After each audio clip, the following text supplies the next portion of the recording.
on the mass of the beaker without water in it. Is that all? This is the mass of our beaker without water. And over here on our worksheet, we have recorded it. And yeah, go. We took the beaker out and put 80 milliliters of water in it to find the mass of the beaker with the water. And it turned out to be this.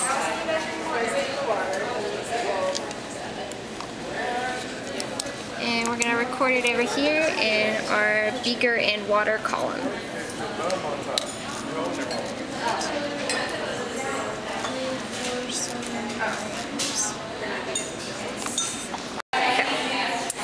The uncertainties with using the balance can be the accuracy of the milliliters could be off since we are estimating them, and the external effects would be making sure that the door is slid all the way closed so that nothing is weighing the balance down.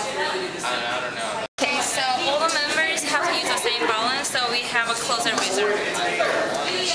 Okay, it's recorded. So for my notebook, for the volume, I need to write down on what our volumes were, which were 80 milliliters of water, 60 milliliters, 40 milliliters, and 20 milliliters.